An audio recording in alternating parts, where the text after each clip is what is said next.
It's the year 2563, 300 years after Earth's colossal war with the United Republic of Mars, known as the Fall. Amidst a sprawling scrapyard, Dr. Dyson, a middle-aged man, searches through the debris when he stumbles upon the remnants of a cyborg girl. Remarkably, her head and core are still functional and her human brain is alive. You're alive?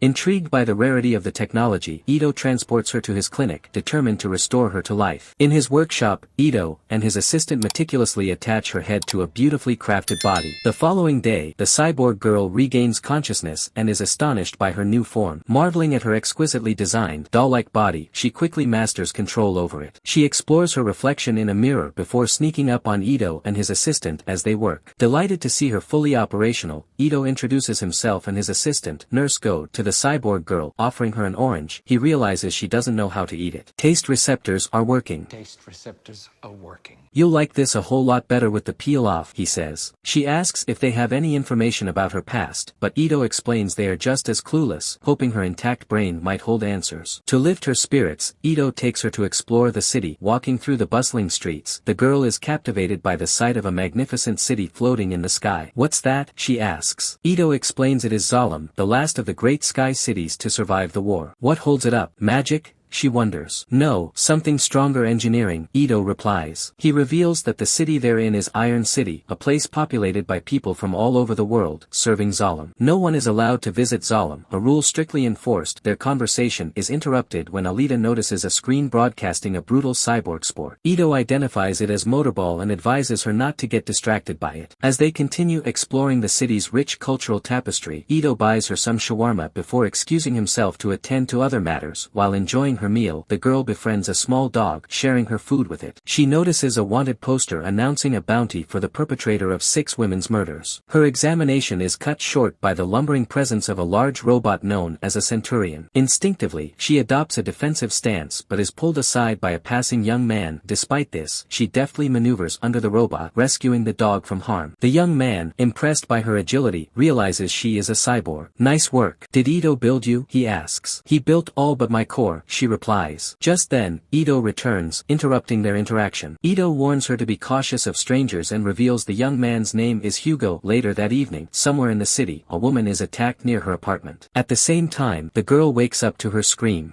She spots Ito sneaking into the house clutching a suitcase with blood on his hands. The next day, while assisting Ito with repairs for a man who claims thugs stole his cyborg parts, the girl notices a wound on Ito's arm and begins to suspect him. Outside the house, a striking woman named Chiren boldly grabs the cyborg girl's arm, examining it closely. The woman is revealed to be Ito's ex-wife. Chiren questions Ito about the girl's identity and the body meant for their deceased daughter. She tries persuading Ito to work for Vector, the shadowy overlord of Iron City, to build cyborgs for Motorball, but Ito refuses. Meanwhile, Hugo introduces the girl to his friends and invites her to join their informal Motorball game. Though she initially struggles, she quickly adapts, impressing Hugo with her skills. Over time, they grow closer, and Hugo shares his dream of reaching Zalem. Their budding friendship provides Alita with a sense of belonging, even as she begins to question who she truly is. One evening, Alita notices Ito leaving their home under the cover of darkness. Unable to suppress her curiosity, she follows him into the maze-like alleys of Iron City. Her covert pursuit leads her to a grim encounter as she witnesses Ito being ambushed by 3 terrifying cyborgs. Led by the monstrous Grewishka,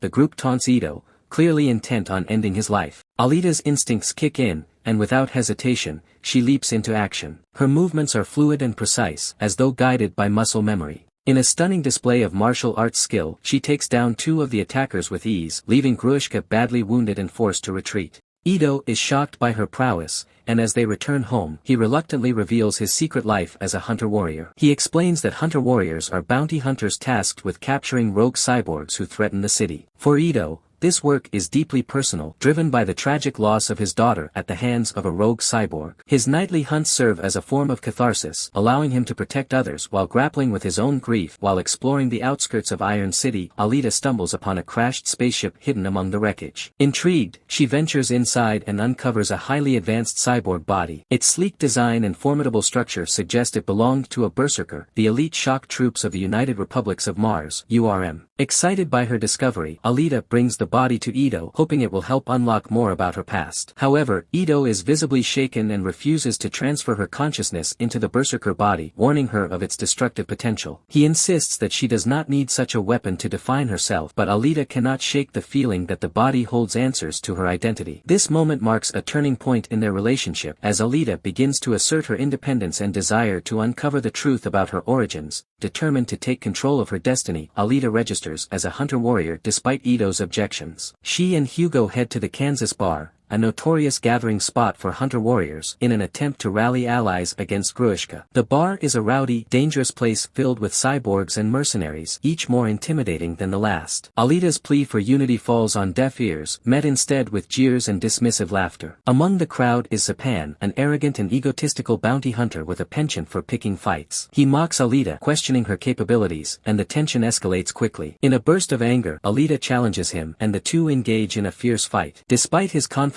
and skill, Zapan is no match for Alita's agility and precision. She defeats him handily, earning both respect and animosity from the bar's patrons. The victory is short-lived, as Grewishka bursts into the bar, now equipped with deadly new enhancements. Grewishka reveals that he has been sent by Nova, the enigmatic overlord of Zalem, to destroy Alita. His upgraded body bristles with weapons, making him an even more formidable opponent. The fight is brutal and chaotic, with Alita giving everything she has to fend him off. Despite her skill, her current body is no match for Grewishka's power. He brutally damages her, leaving her battered and barely functional. Hugo and Ito intervene just in time, forcing Grewishka to retreat once more. Back at the clinic, Ito faces a difficult decision. To save Alita and prepare her for the battles ahead, he transfers her consciousness into the berserker body. As Alita awakens in her new body, she immediately feels the difference. The berserker body enhances her abilities to extraordinary levels, unlocking memories of her training in Panzerkunst, a lethal martial art. These fragments of her past reveal that she was once a soldier fighting against Nova and the forces of Zalem. She can now generate arc plasma to use as a weapon. She thanks Dr. Ito for his help with a warm hug. Alita then meets up with Hugo to show off her new body. Hugo is thrilled to see her up and active again, and he remarks that she now appears more mature with her new to have genetic flaws. Nova presented them with a harsh choice: stay in ZEM and have their daughter terminated, or be exiled from Zalem. Choosing exile, they moved to Iron City, where Ito decided to remove his forehead mark to forget Zalem. He adds that Iron City is monitored and controlled by Nova. Meanwhile, Vector confronts Chan after learning that she helped Hug and Alita. Chiren confesses that she couldn't proceed with their plan because she too is a mother. She informs Vector of her desire to quit. Vector asks if she still wants to go to Zoom, but she asserts her disinterest. As Chiren walks away, she is confronted by Grewishka. Alita, overwhelmed by guilt for everything that has happened, is reassured by Dr. Ito, who insists it's not her fault and urges her not to blame herself for who she is. He emphasizes that only she can stop Vector. In a moment of acceptance, she calls him father for the first time. Thank you, father, and leave. Alita heads to Vector's factory. As she enters the building, several Centurions block her path, generating arc plasma. She powers her sword and swiftly destroys all the Centurions.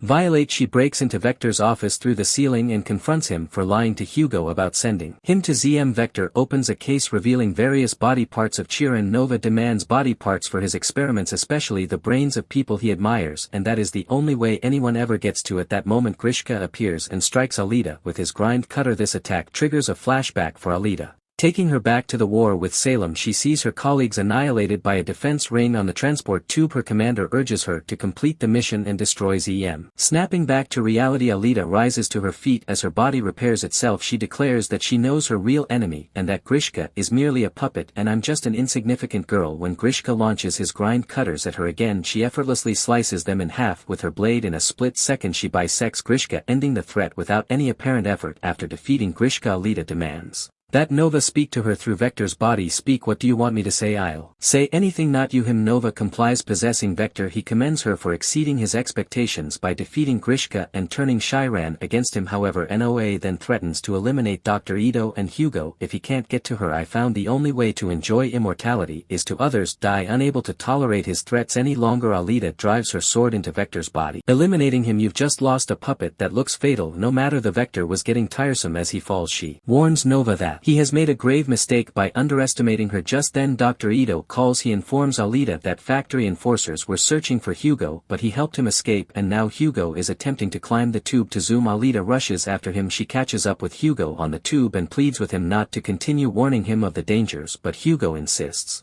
that his place is in Zam. She begs him to come back with her. We don't belong anywhere except together. He'll always be running together. Come with me. And he agrees. However, NOA observing from afar activates the tube's defense system, which sends blades down the tube. Hugo's attempt to jump clear fails and the blades destroy his cyborg body. Alita grabs him to prevent his fall, but his cyborg hand slowly detaches. With his last words, Hugo thanks Alita for everything, then he falls to his death. Several months later, Alita is preparing for a motorball race. In a locker room, the commentator introduces her as the new motorball star who has ascended to the Champion League in just a few months. She enters the arena to chants of her name from the crowd. In a defiant gesture, Alita raises her sword towards Zam while Nova watches her from his city. Thanks for watching.